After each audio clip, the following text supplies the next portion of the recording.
Hello, son of God, and my brother. This is your awakening, and today's idea is into His presence. Would I enter now? Would I enter now? And this day is a day of silence and of trust. It is a special time of promise in your calendar of days. It is a time heaven has set apart to shine upon and cast a timeless light upon this day when echoes of eternity are heard. This day is holy, for it ushers in a new experience, a different kind of feeling and awareness. You have spent long days and nights in celebrating death. Today, you learn to feel the joy of life. This is another crucial turning point in the curriculum. We add a new dimension now, a fresh experience that sheds a light on all that we have learned already and prepares us for what we have yet to learn. It brings us to the door where learning ceases and we catch a glimpse of what lies past the highest reaches it can possibly attain.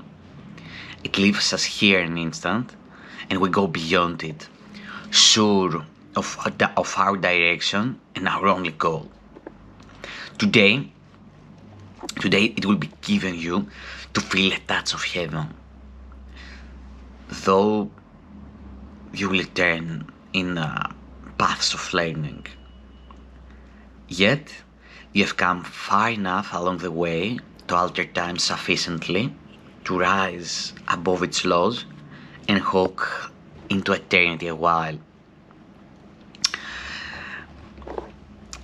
Yet you have come enough along the way to alter time sufficiently to rise above its laws and walk into eternity a while. This you will learn to do increasingly as every lesson, faithfully rehearsed, brings you more swiftly to the holy place and leaves you for a moment to yourself.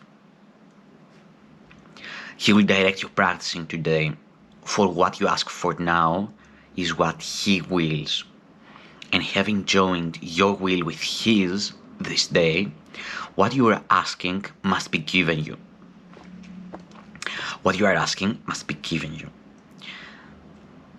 Nothing is needed but today's idea to light your mind and let it rest in still anticipation and quiet joy, wherein you weakly leave the world behind.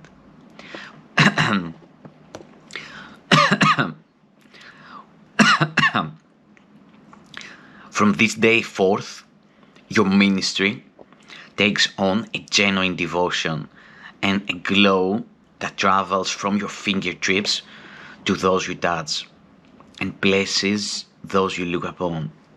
A vision reaches everyone you meet and everyone you think of or who thinks of you. For your experience today will so transform your mind that it becomes the touchstone of the holy thoughts of God. Your body will be satisfied today. Its only purpose being now to bring the vision of what you experience this day to light the world. We cannot give experience like this directly, yet it leaves a vision in our eyes which we can offer everyone, that he may come the sooner to the same experience in which the world is quiet for God and heaven is remembered a while. As this experience increases and all goals but this becomes of little effort, the goal to which you will return becomes a little closer to the end of time, a little more like heaven in its ways, a little nearer to its deliverance. And you who bringeth light, will come to see the light more sure, the vision more distinct. The time will come when you will not return in the same form in which you now appear, for you will have known of it. Yet now it has a purpose, and it will serve it well. Today, we will embark upon a course you have not dreamed of, but the Holy One, the giver of the happy dreams of life, translator of perception into truth, the holy guide to heaven given you, has dreamed for you this journey, which you make and start today with the experience this day holds out to you to be your own. Into Christ's presence we enter. Into Christ's presence we enter. Serenely unaware of everything except his shining face and perfect love. The vision of his face will stay with you, but there's gonna be an instant which transcends all vision, even this, the holiest. This you will never teach, for you attained it not through learning. Yet the vision speaks of your remembrance of what you knew that instant, and will surely know again. Christ's vision is a miracle.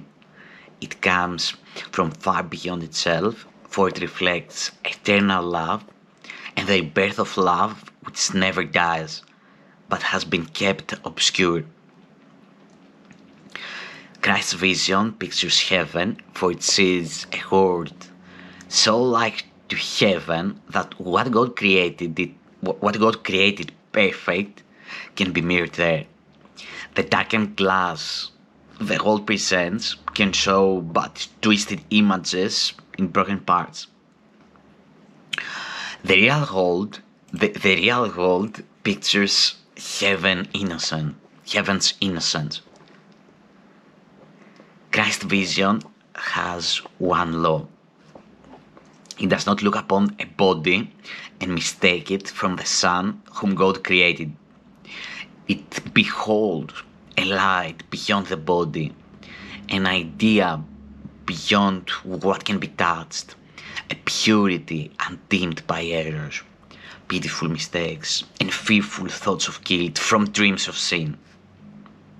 It sees no separation, and it looks on everyone, on every circumstance, all happenings and all events, without the slightest fading of the light it sees.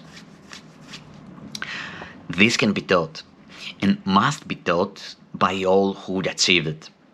It requires but the recognition that the world cannot give anything that faintly can compare with this in value, nor set up a goal that does not merely disappear when this has been perceived.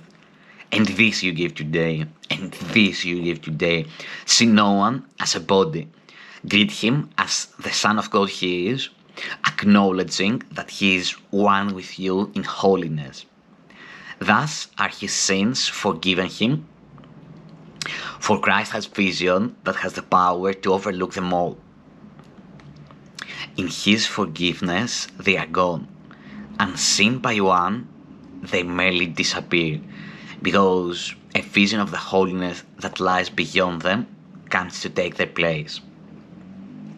It matters not what form they took, nor how enormous they appeared to be, nor who seemed to be hurt by them.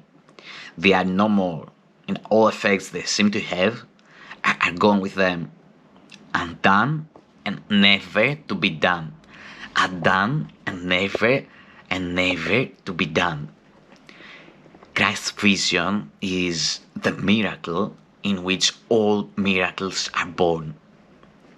It is their source remaining with each miracle you give and yet remaining yours. Christ's vision is the miracle in which all miracles are born. It is their source remaining with each miracle you give and yet remaining yours.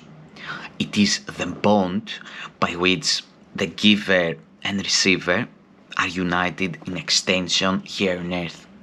It is the bond by which the giver and receiver are united in extension here on earth as they are one in heaven. Christ beholds no sin in anyone, and in his sight the sinless are as one. Their holiness was given by his Father and himself. Christ's vision is the bridge between the worlds, and in its power can you safely trust to carry you from this world into one made holy by forgiveness. Things which seems quite solid here are merely shadows there, transparent, faintly seen, at times for God, and never to obscure the light that shines beyond them. Holiness has been restored to vision and the blind can see.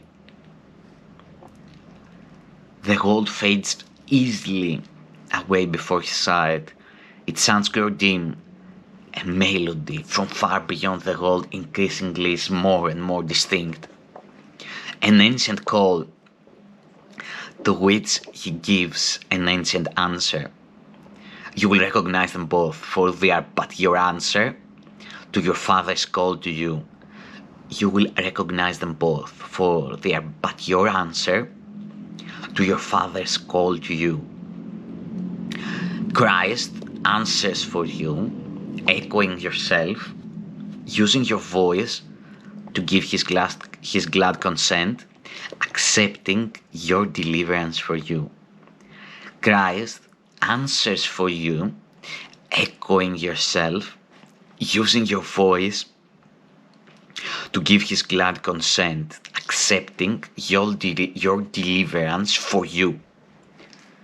How holy is your practicing today, as Christ gives you his sight and hears for you and answers in your name the call he hears. How quiet is the time you give to spend with him beyond the world. How easily are all your seeming sins forgot and all your sorrows unremembered. On these days grief led by, for sights and sounds that come from nearer than the world are clear to you who will today accept the gifts he gives. We go to part 2.